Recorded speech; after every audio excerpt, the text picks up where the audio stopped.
October update sa mga requirements sa pagkuha ng OAC sa POA. Nga pala guys, huwag kayong malilito dahil ang POA at DMW ay iisa lang. Dahil ang dating POA ay pinalitan lang ng pangalan na Department of Migrant Workers na ngayon.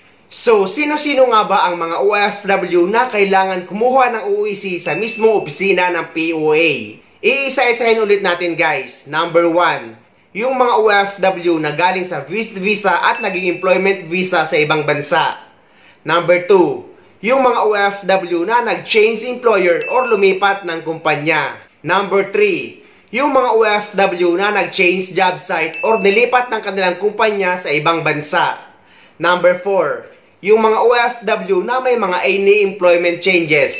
For example, nag-change position o kaya naman nag-change company name kahit pareho pa rin ang owner.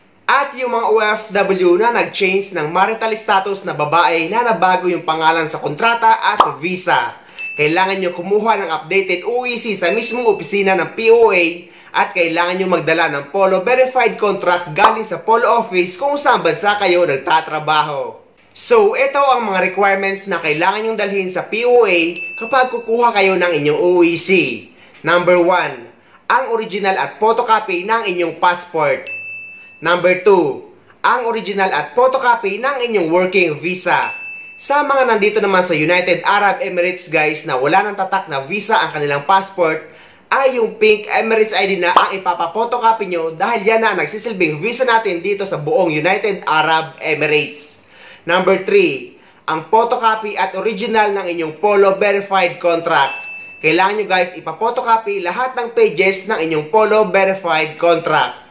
Number 4, ang proof of employment kagaya ng Certificate of Employment, Company ID, Payslip or Labor Card.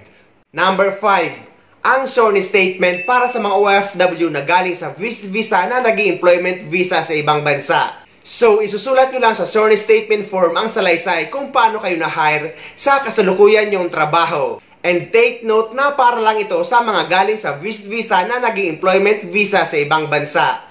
Kung nag-change employer lang kayo ay hindi nyo na ito kailangan. Actually guys, hindi naman na itong madalas hinahanap sa mga POA branches, pero may mga office pa rin ng POA na naghahanap nito kaya mas maigi na rin sigurado. At meron din akong tutorial kung paano kayo gumawa ng inyong SORNI statement na ilalagay ko sa description ng video na ito para hindi kayo magkamali at para alam nyo kung paano gumawa ng SORNI statement nyo. Sa mga OFW na hindi nabibigyan ng kanilang Certificate of Employment ng kanilang company na nandito sa United Arab Emirates, ay meron akong downloadable form ng Certificate of Employment. I-download nyo lang at fill upan at ipapirma nyo sa inyong employer o kaya naman sa inyong manager. At pati yung SORNI statement na downloadable form na ilalagay ko sa description ng video na ito para ma-download nyo anytime. At yung mga iba pang form na pwede nyo magamit sa pagpapaverify ng kontrata dito sa Polo Dubai. Hindi nyo na kailangan pa mag-send ng email sa akin. About naman sa insurance guys, ay hindi nyo na kailangan kumuha nito dahil matagal na itong inalis. Pero nakalagay pa rin sa list of requirements kaya marami pa rin OFW ang napapasubo na kumuha nito. So, inuulit ko na hindi nyo na kailangan kumuha ng insurance dahil hindi na ito requirements para makakuha kayo ng OAC sa POA. Sa pag-secure naman ng appointment guys, for example sa mga galing sa visit visa na naging employment visa sa ibang bansa at yung mga never pa nagkaroon ng OAC, ay kailangan nyo mag-register sa POPSBAM na ilalagay ko yung link sa description ng video na ito. At after nyo makapag-register ay syempre ay no record found pa rin ang lalabas dahil nga wala pa kayong record sa POA. And after nyo makapasok sa inyong POPSBAM account ay i-click nyo lang yung balik manggagawa icon para makapag-diretso na kayo makapag-secure ng inyong appointment. Pero sa mga OFW naman na nag-change employer at meron na kayong POPSBAM account, ay i-click nyo lang yung balik manggagawa icon at i-click nyo lang yung no na are you returning to this employer o kaya naman sa mga nag-change position, i-click nyo lang yung no na are you returning to this position dahil kapag nag-click kayo ng no ay i-direct na kayo sa appointment. Pero kung hirap naman kayong makakuha ng appointment or makapag-secure ng inyong appointment online, ay may mga pwede kayong gawin. Pwede kayong magsadya sa pinakamalapit na POA office sa inyo at bibigyan nila kayo ng printed appointment at pababalik nila kayo sa araw na ibibigay nila sa inyo. Pero kung ayaw nyo naman na magpabalik-balik, ay allowed naman mag-walk-in 3 days bago ang flight nyo pabalik sa ibang bansa. Dalhin nyo lang ang kompletong requirements at ang inyong ticket. Pero alam nyo ba guys na may bago sa PAPSBAM ngayon? Dahil napakarami na ang nag-share nito na after daw nila makapag-verify ng kontrata at after ng 24 hours, napansin nila na updated na ang kanilang OEC sa PAPSBAM account nila at yung bagong employer na nila ang nakalagay at ready to print na ang kanilang OEC. So, ang tanong ng karamihan kapag ba ganito na nakapag-verify na sila ng kontrata at nakita nila na updated na yung OEC nila sa kanilang PAPSBAM account after nila makapag-verify, kailangan pa daw ba pumunta sa opisina ng POA para kumuha ng OEC?